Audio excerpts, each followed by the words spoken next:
Olá pessoal, sejam bem-vindas, sejam bem-vindos à nossa mini aula virtual. O tema da nossa aula dessa semana será a Lei 14.022, publicada no dia 7 de julho, mas que está em vigor desde o dia seguinte. Do que trata essa lei? Aliás, ela é muito importante para o enfrentamento e a prevenção de violência contra mulheres e outras pessoas vulneráveis. A lei tem como objetivo facilitar o acesso das mulheres, crianças, adolescentes, pessoas idosas e pessoas com deficiência aos serviços públicos. Ela prioriza os canais de atendimento eletrônicos, mas também assegura, prevê o direito ao atendimento presencial. Ela tem como objetivo a violência praticada contra essas pessoas. Esses direitos, eles existem mesmo que não tenha ainda sido registrado o boletim de ocorrência, é importante dizer. Trata-se de uma lei excepcional, ou seja, uma lei que foi criada para uma situação específica, para esse estado de emergência do Covid-19, justamente em razão do isolamento, dificuldade de acesso aos serviços, etc. Apesar disso, é importante a gente mencionar que criando essas alternativas, criando esses serviços, a tendência é que essas alternativas permaneçam, mesmo num estado de normalidade, que aliás a gente não sabe quando vai ser. Então, a lei considera que toda a rede de atendimento, ou seja, CRAS, CREAS, CRM, toda essa rede de serviços para as mulheres em situação de violência, crianças, adolescentes, pessoas idosas e pessoas com deficiência, ela é essencial. O que significa ser essencial? Toda a rede de atendimento, com ou sem Covid, deve ficar aberta, funcionando, recebendo essas pessoas. Então, ser serviço essencial significa que o serviço não fecha, não para, mesmo diante de uma situação de anormalidade. Além disso, a lei trata da possibilidade do registro eletrônico, ou seja, registro de boletim de ocorrência pela internet, por tablet, celular, qualquer outro meio eletrônico.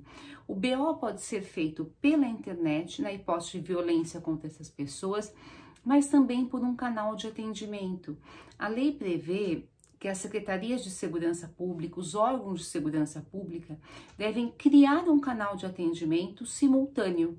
Pode ser um telefone, pode ser um chat, para que a pessoa converse, então exponha as suas questões e possa até registrar boletim de ocorrência e encaminhar documentos. Então, quando a gente fala em registro virtual da ocorrência, ele pode ser feito por um canal de atendimento e também por um e-mail específico, por um site específico, por um endereço eletrônico específico, como existe no site da Secretaria de Segurança Pública de São Paulo e vários outros estados.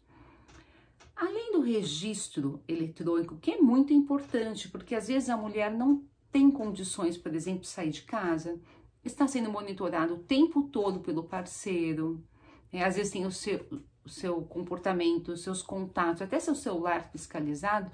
Então, esse registro eletrônico permite que ela, em determinado momento, acesse a polícia, mesmo sem sair de casa. Além disso, a lei garante, como já mencionado, o atendimento presencial. O atendimento presencial para essas pessoas também é considerado prioritário. E aqui nós estamos falando da rede de enfrentamento à violência contra a mulher, que compreende as delegacias de polícia, o serviço de polícia e também o sistema de justiça. Esse atendimento presencial, então, é prioritário, é necessário, deve ser mantido mesmo diante da pandemia. Agora, se em determinadas circunstâncias houver restrições quanto à locomoção, a períodos, motivos para que as pessoas possam sair, etc., mesmo diante de restrições sanitárias severas, existe uma ressalva para alguns casos, para alguns crimes em que o atendimento continua obrigatório. Ou seja, regra geral, atendimento presencial, mesmo que criados meios eletrônicos, é esse direito. Mas, em situações excepcionais, excepcionalíssimas, ainda assim é obrigatório o atendimento em alguns crimes. a lei menciona esses crimes. Quais são? Feminicídio. O que é feminicídio? Feminicídio é a morte da mulher por ser mulher. É a morte da mulher por razões de gênero. Então, a morte da mulher no contexto doméstico e familiar, em razão da discriminação pelo fato de ser mulher ou menosprezo pela condição de ser mulher. Isso é feminicídio.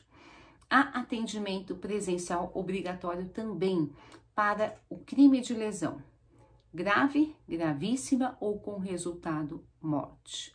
É o Código Penal que diz o que é lesão grave, lesão gravíssima, quais são as hipóteses. Por exemplo, se a pessoa fica impossibilitada de exercer suas ocupações habituais, né? De trabalhar como ela trabalhava, frequentar os mesmos lugares, fazer as mesmas atividades. Por mais de 30 dias, a lesão é grave. Se tem aceleração do parto, a lesão é grave.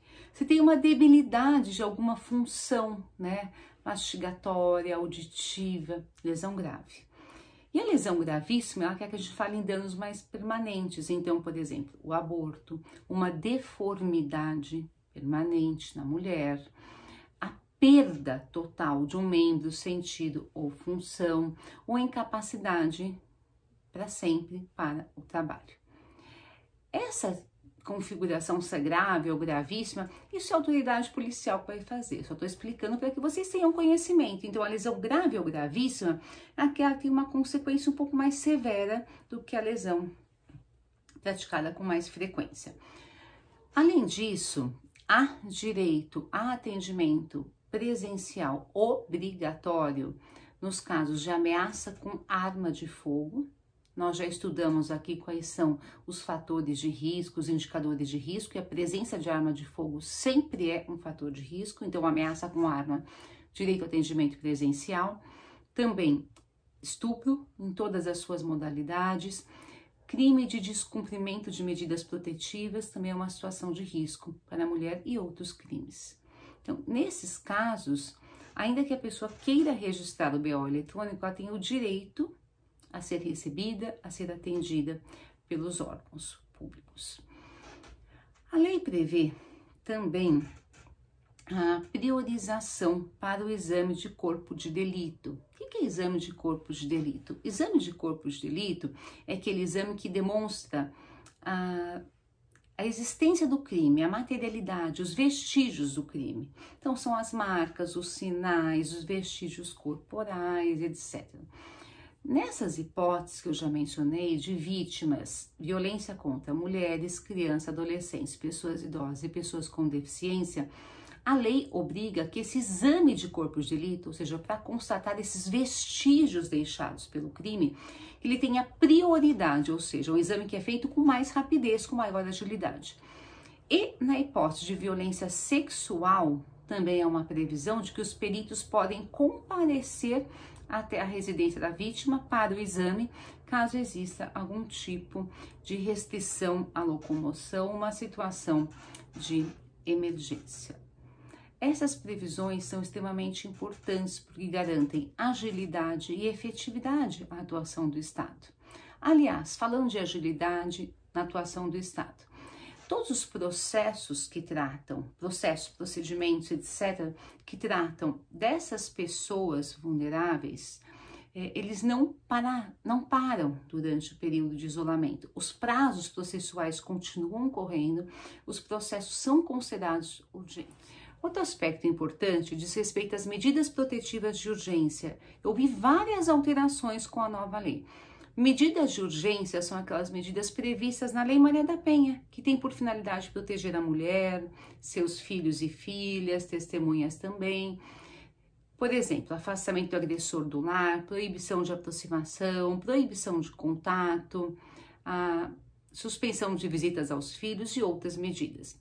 Essas medidas, todas as medidas previstas na Lei Maria da Penha, podem ser solicitadas agora pelos canais de atendimento online. A lei prevê que a autoridade policial deve disponibilizar um canal de atendimento.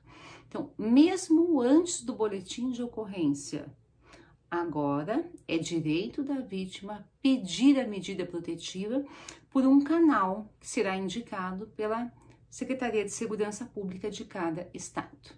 Então, além do boletim de ocorrência eletrônico, em que a mulher pode registrar o BO e junto com o BO pedir as medidas protetivas, há agora a possibilidade de se pedir medida protetiva antes do BO, tá? Sem qualquer tipo de restrição.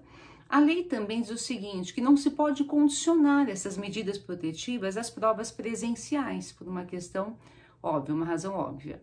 Então, tem uma prova que exige o comparecimento pessoal da vítima. Então, o juiz pode decidir também eletronicamente com base nessas provas eletrônicas. Então, um relato da vítima por telefone, um e-mail e qualquer prova eletrônica. Pela nova lei, isso é muito importante. As medidas protetivas valem, continuam valendo durante a pandemia, durante o isolamento. A lei prevê expressamente, no artigo 5º, que essas medidas estão, olha só, automaticamente prorrogadas e vigorarão durante a vigência desse estado de emergência. Ou seja, se a medida foi fixada com prazo, ela está automaticamente prorrogada e todas têm a sua vigência assegurada, garantida durante o estado de emergência.